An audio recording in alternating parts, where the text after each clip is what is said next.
While traveling the road east of Louisburg, we stumble upon the remains of the Big Bend Tunnel West, and we begin a miscellaneous quest. Search Big Bend Tunnel for survivors. Here we find some scorched.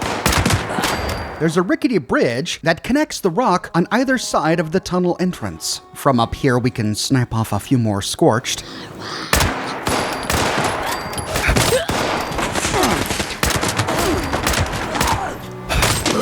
Crossing the bridge, we don't see much on the other side. Peering down, though, we find a shanty town. Someone tried to turn this into a bit of a settlement. Taking the stairs down, we can explore this shanty town. We find a ton of scrap, a lot of containers, a great place to hit for steel. There's one ammo box next to a table that has a mole miner gauntlet on top of it. In the main shack, we find a tinkerer's workbench, and then lots of beds and sleeping bags scattered around, complete with footlockers and other small containers. Once explored, we can head out and down to the tracks. Big Bend Tunnel was a train tunnel. Looks like it goes all the way through the mountain and presumably comes out the other side. In a gap beneath the shack, we find an armor workbench and a cooking station just outside. As we approach our quest marker on the ground, we get attacked by another scorched. We see that this is Sergeant Alamain, and he's dressed as a responder. On his corpse, we find Alamain's code. And we unlock the Fire Breather's support schematics that we can access from the Fire Breather's master terminal at the Charleston Fire Department. This allows us to modify support weapons with the Scorched Killer receivers, making them more powerful against Scorched, but weaker against everything else. Sergeant Alamain, your code phrase for the master terminal is Smoker Boy. Yes, I'm telling you to kick the habit. Don't you got enough nasty going on in your lungs? Melody.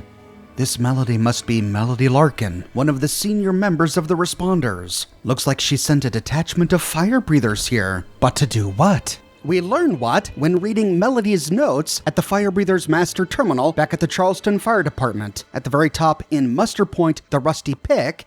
All right, ladies and gents, word has come down from on high. We've got exactly no more time to wait for Madigan to show, so we're gonna have to do this without him. We move on Big Bend tomorrow. Muster Point is the Rusty Pick. You're to be in gear and ready to move by 0700 hours. Sleep well tonight, because tomorrow we're saving Appalachia. But we learn in the same terminal that this effort was a failure. At the very bottom, under Big Bend Off Limits, as many of you have heard by now, we've traced the influx of Scorched to a single source, Big Bend Tunnel. Initial reports suggest the parties we've run across so far are only the beginning. Now, we're not gonna sit on our thumbs while these things make their way into the heap, but we're not about to waste lives by rushing in without a plan.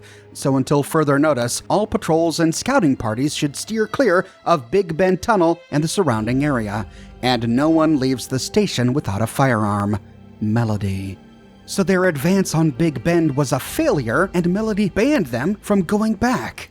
But how exactly did they fail? Right after this, we find orders from Melody.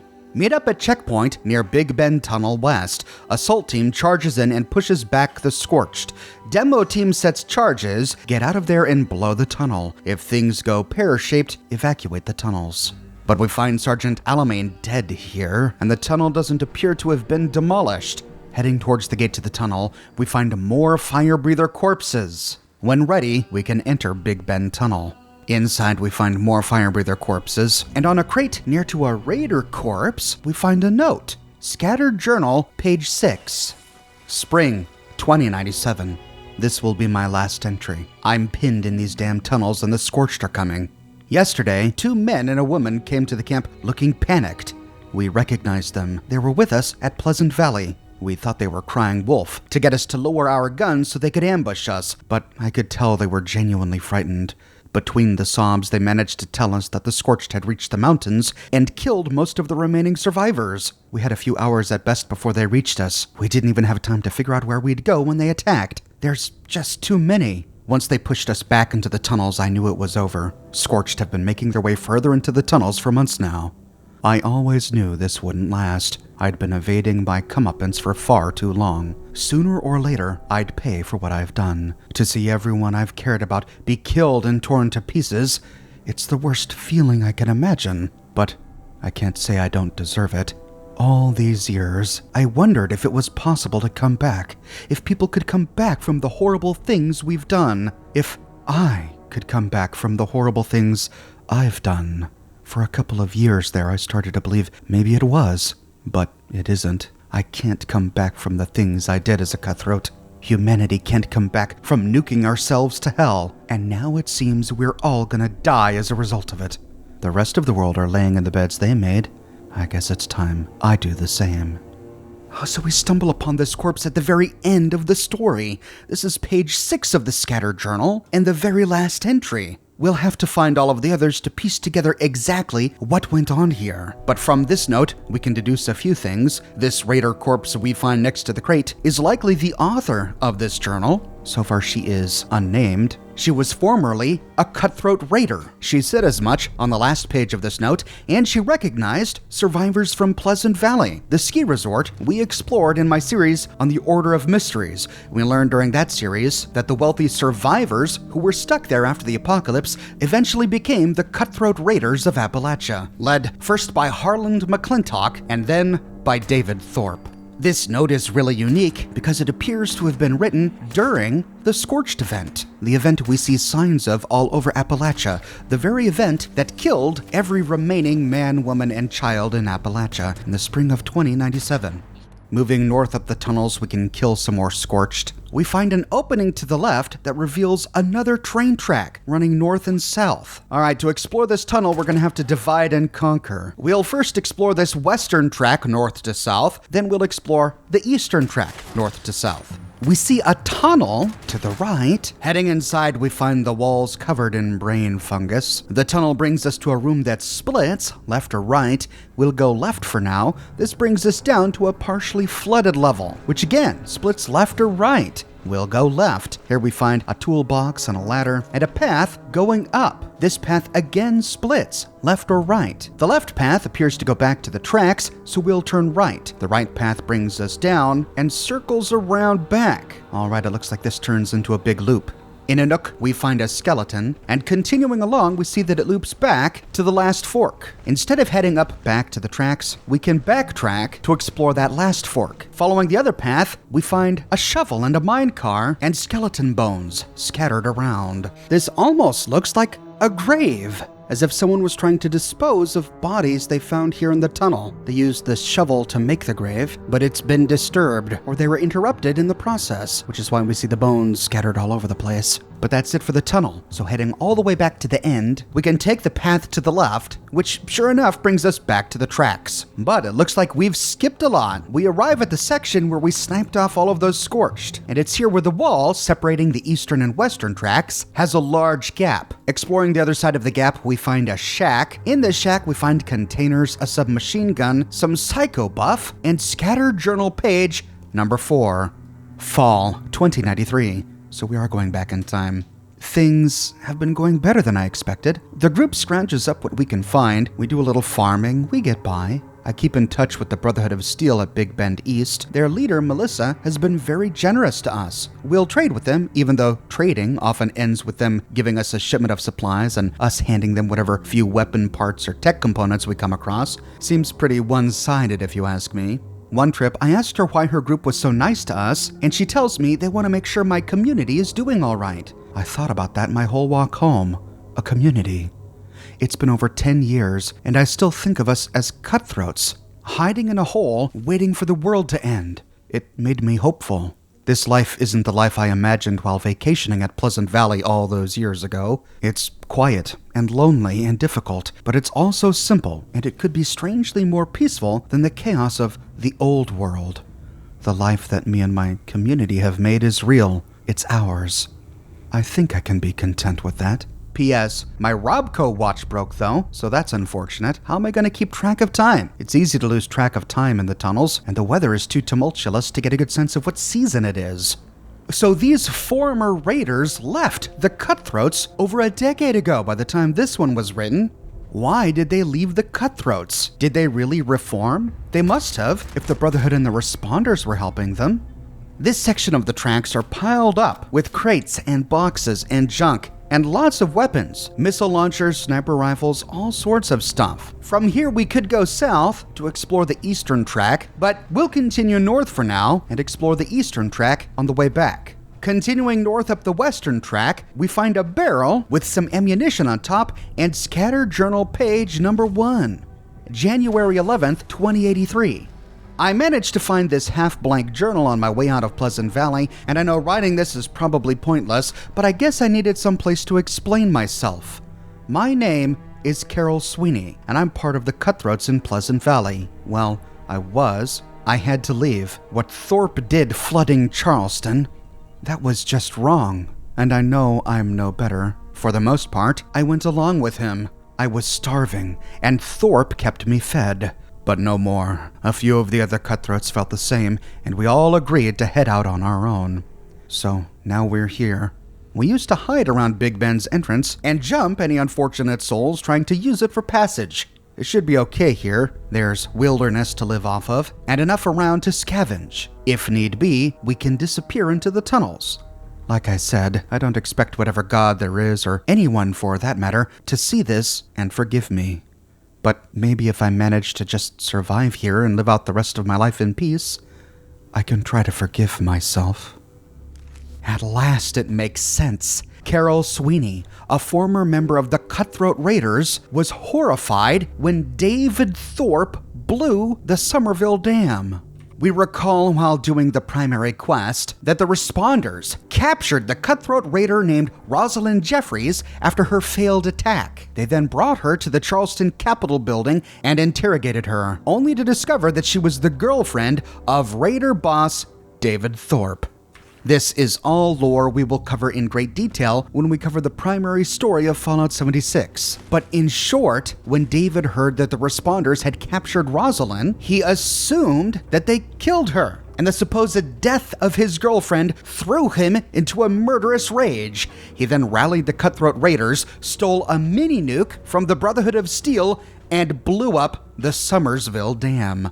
The Summersville Dam was the only thing holding back the waters from the artificial Summersville Lake, and by destroying the dam, David Thorpe flooded Charleston and murdered over 1,000 people, inadvertently killing the woman he loved, not knowing that Rosalind Jeffries was still alive in the Capitol building. We find her corpse buried in sludge that was deposited there during the flood. That is the event that changed Carol Sweeney, that drove her to abandon the Cutthroats, that weighed so heavily on her conscience. If we visit the remains of the Summersville Dam, we find a few traces of the event that happened here. In the power plant at the top of the dam on the northern side, after clearing the scorch there, we find a note on the desk, "The power plant." The hydroelectric plant powered a lot of Charleston. A little ironic for coal country, I always thought. They were so close to getting it back up and running when it all happened. R. I don't believe we ever learn the identity of R, but his letters are scattered all over Charleston. We get the impression that he was a former pastor, one of the many survivors of the nuclear apocalypse who was trying to rebuild in Charleston. Charleston was one of the primary bases of the responders. It was there, for example, where they trained the responders to become the fire breathers. And that's why it became a target for David Thorpe. He thought he could destroy the responders in one fell swoop. But he didn't. The responders just moved to Morgantown. But the people who lived here were destroyed. This R, possibly a former pastor, likely put down his pastor vestments, having lost his faith. After all, there was already one apocalypse that he survived. He tried to persevere. And then the dam breaks, flooding the entire town and killing almost everyone. It looks like for this R, 2 apocalypses is 1 apocalypse too many. If we head south across the dam, we kill more Scorched. We see that someone has built a bridge connecting the 2 sides of the destroyed dam. In the middle of this bridge, we find a raider corpse and a note, "Cursed." Pulled the short straw with this guard duty. This place gives me the creeps. Sure, the water's almost all gone, but that doesn't change the fact that we flooded this whole city not too long ago. Cynthia always told me each murder brings you a ghost that follows you. I don't mind having a few, even a dozen. But this way? It ain't right. Looks like Carol Sweeney is not the only cutthroat raider to have regrets. This guy was haunted by the ghosts of 1,000 people. From here we see that the raiders had built scaffolding using a bunch of broken boats connecting above the dam to the lake bed. Heading that way, we can take the makeshift scaffolding all the way down to the bottom. Here we find a guard post overlooking the only passage between New Gad and the ruins of Charleston. Here we find a corpse, an ammo box, and another note. Charleston is ours. Ha! Look at this! Flooded all of Charleston, and we even got some free boats for our trouble. Who rules Appalachia now, responders? Ha! Well, not every raider was troubled by what David did. This guy exulted in it. Hopping down to the lake bed floor, we find the final note when we look inside this big green boat cabin. But it's booby-trapped. After looting an end-of-dungeon steamer trunk, we find a note on the table, "The Evil Men." Even after the bombs fell, Charleston stood strong. My neighbors, my friends, held together. They rebuilt. A terrible thing had happened, yes, but I saw the good in the world through them. That has been washed away, drowned. The madness of a few have destroyed the hopes of the many. R. Our same R, the same guy who left the note in the power plant, reveals more of his hopelessness here. So that's the event that Carol Sweeney regrets. The event that caused her to form a new community here in Big Bend Tunnel. Continuing north, we arrive at an opening guarded by even more Scorched.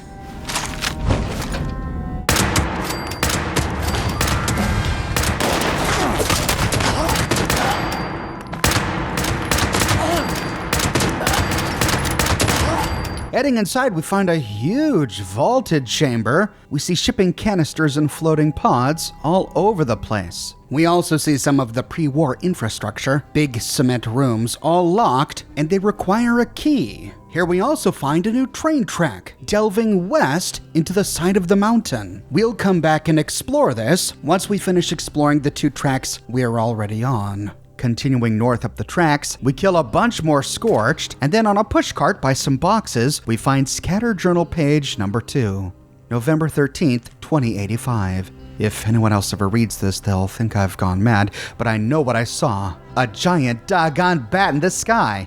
About 2 months ago, the crew began making scavenging runs through the tunnels. We've actually gotten pretty good at navigating through them, and more often than not, we'd end up with a good haul. But given enough time, you get sick of a diet of nothing but rat, so we thought we'd check out the eastern exit near Watauga. Even though it's quite a hike, the first thing we see is the damn bat flying out of a hole in the ground like it's something straight out of an issue of Astoundingly Awesome Tales. So I guess that ends our trips to Big Bend East. With this, we get what may be the earliest date of a Scorch Beast sighting, November 13th, 2085. Interesting that the Scorch Beasts would have emerged all the way back then, but it took them until 2097 to wipe out all human life above ground. And does this tunnel go all the way to Watauga? Oh gosh, well, we got quite a walk ahead of us. Continuing north up the tracks, we see another big room up ahead with even more Scorched. Once clear, we can creep on in, and we find another ramshackle town. We understand why these are here, though, now. Carol Sweeney and her former cutthroat raiders had been here for 14 years. They built these shacks and tried to turn this place into a home. At the top of one of the shacks, we find a couple of ammo boxes and a weapons workbench. And heading down to the first floor of the shack, we find a skeleton hanging over a banister next to a chair, and on the chair, Scattered Journal, page number 5.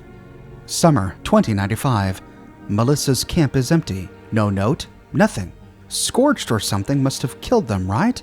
I looked around the camp for a couple of hours. No bodies. It doesn't make sense. If they left, why did they leave their stuff? Wouldn't Melissa have some message or clue? Did we actually matter to them? Whatever happened, without the Brotherhood around, Scorched have been wandering into the tunnels from the east. They are a lot more dangerous than the rats and dogs we usually encounter. I'm banning the crew from going to the eastern section of the tunnels and setting up a patrol. We don't know much in terms of organized combat, but we can rig enough traps to keep us safe for a long time. Even if it's back to being just us, we are still a community, and we have to look out for each other. We know from the primary plot of the game that by this time, the Brotherhood had been wiped out. They made their last stand at the Thunder Mountain power plant, where they died to the last man and woman on August 19th, 2095. That's why Melissa was no longer at Big Bend East. She moved her garrison to Thunder Mountain to participate in the final stand. So Carol Sweeney and her cutthroat survivors have no one left to trade with, and no one guarding the eastern tunnel. The tunnel that leads to Watoga. It's likely from the east that the Scorched invaded the tunnel. After all, we found the responder fire breathers' bodies on the western side, giving us the impression that the Scorched had overwhelmed and killed Carol Sweeney and her former cutthroat raiders before the responders even arrived. And when they did, they too were wiped out.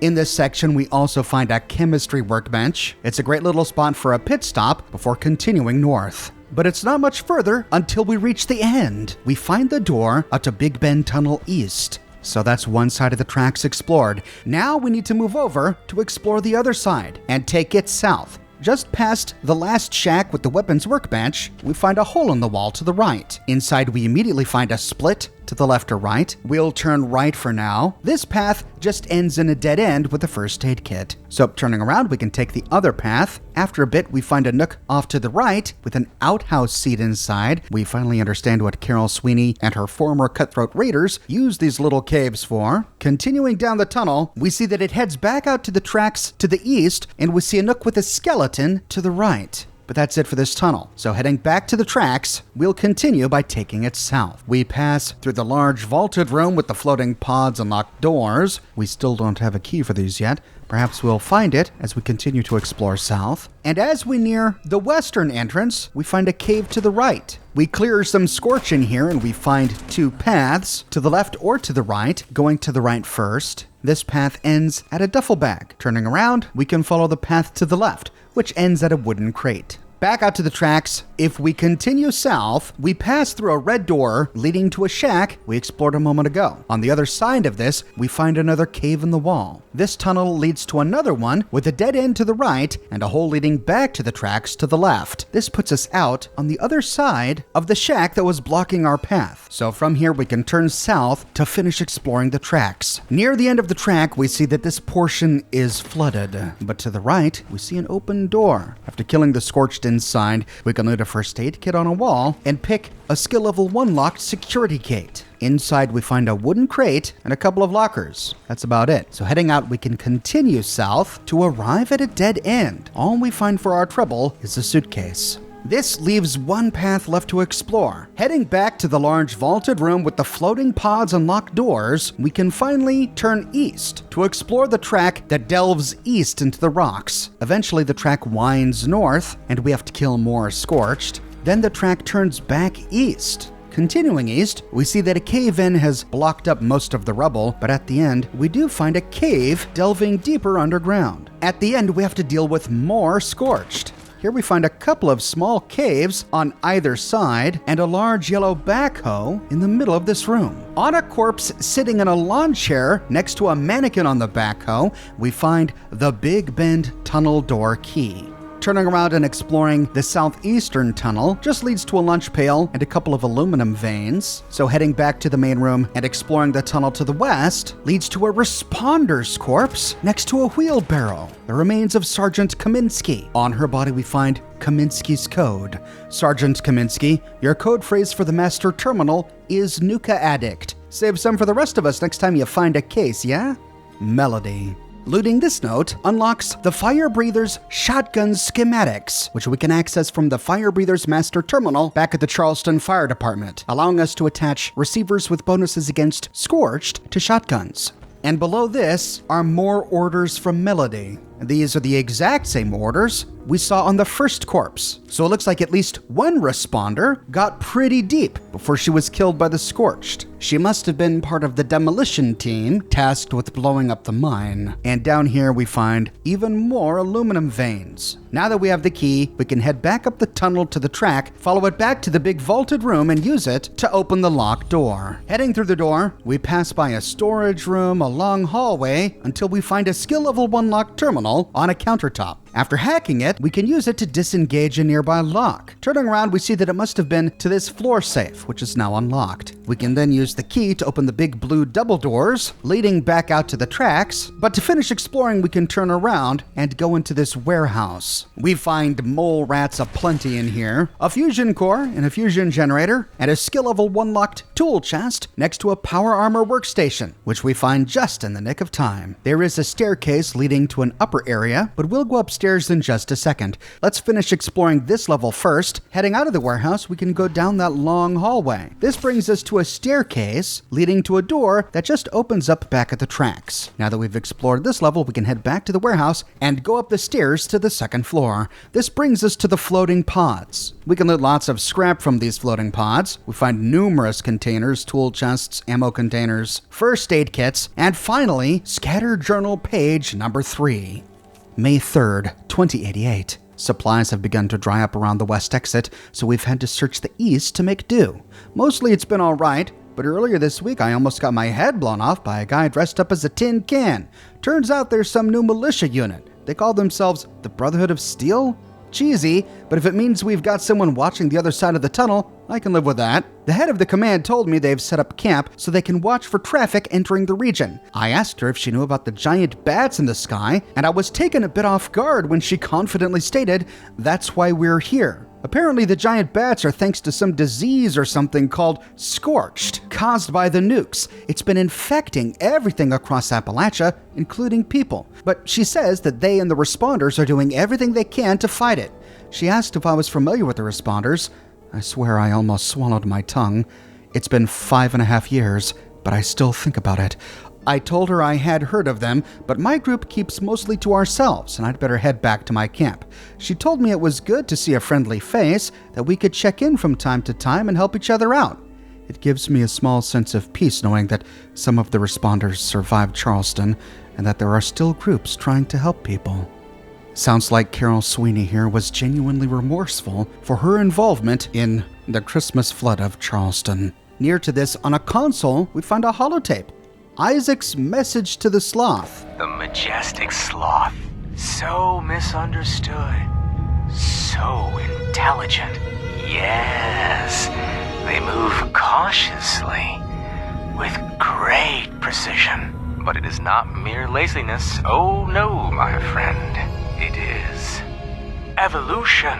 So many of their predators, with their keen sight, adapted so well to catch prey in flight. But do they catch you? No, they don't. I am just a branch. Aren't you, my lovely? Don't worry. Your protector, your savior, Master Isaac. Yes, I will keep you safe. Yeah, I have no idea. Maybe it was recorded by some crazed raider. I don't even know if this is supposed to be here, though, because we find a duplicate of this holotape, the exact same name, and the exact same recording at Garahan Estate. But it makes more sense to find it at Garahan Estate because we find it on a desk by a bunch of cages. Cages that likely had animals in them, possibly sloths, at one point. It makes more sense that this Isaac guy had a bunch of sloths in cages that he loved, that he was protecting, but that escaped after the apocalypse and evolved into the giant sloths we find lumbering around today. It doesn't make any sense to find this exact same holotape inside Big Bend Tunnel, so my best guess is that this shouldn't be here. But if true, then that means that we're missing whatever holotape was supposed to be here, which makes me sad. Anyway, nearby we also find an end of dungeon steamer trunk. And that's it for Big Bend Tunnel. We collected and read all 6 of Carol Sweeney's scattered journals. So now we can exit by taking the eastern track north, all the way to Big Bend Tunnel east. On the other side, we arrive at the Cranberry Bog, a stone's throw away from Watoga. And we have to kill a bunch of Scorched. With the Scorched Dead we can explore, here we find another fire breather corpse, the corpse of Sergeant Holstein. On his body we find Sergeant Holstein's code.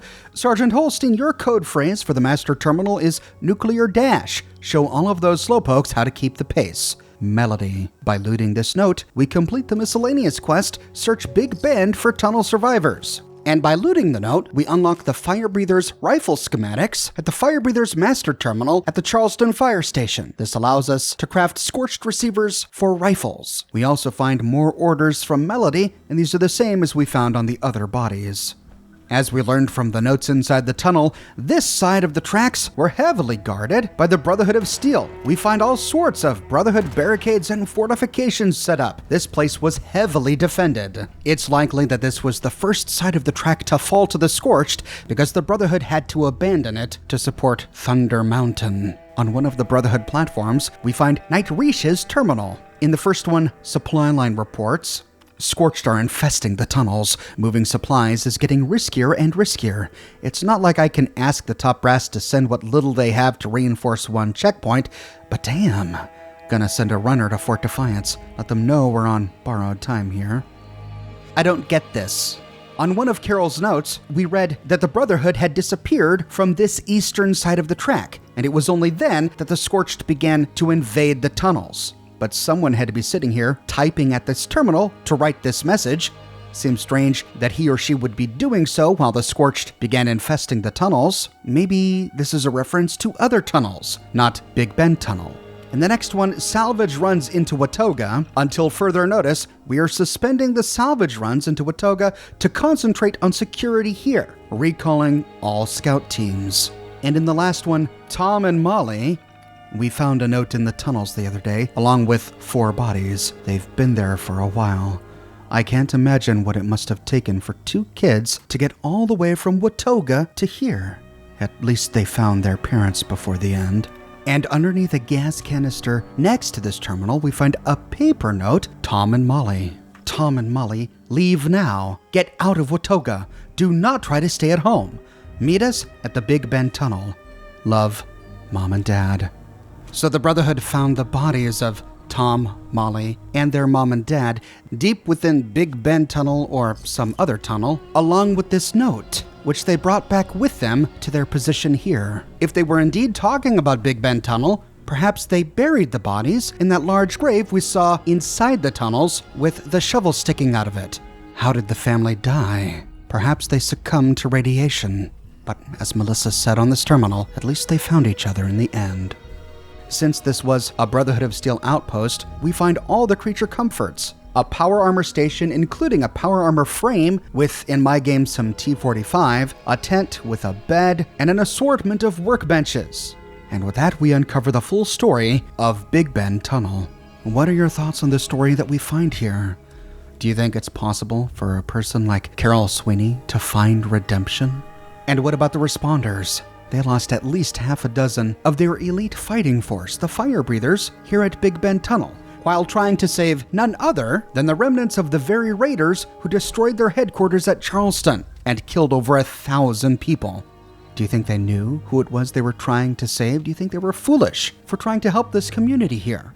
Or do you think that trying to help them was what responders do, and that forgiveness and even redemption is what makes the responders what they are? Let me know your thoughts in the comments section below.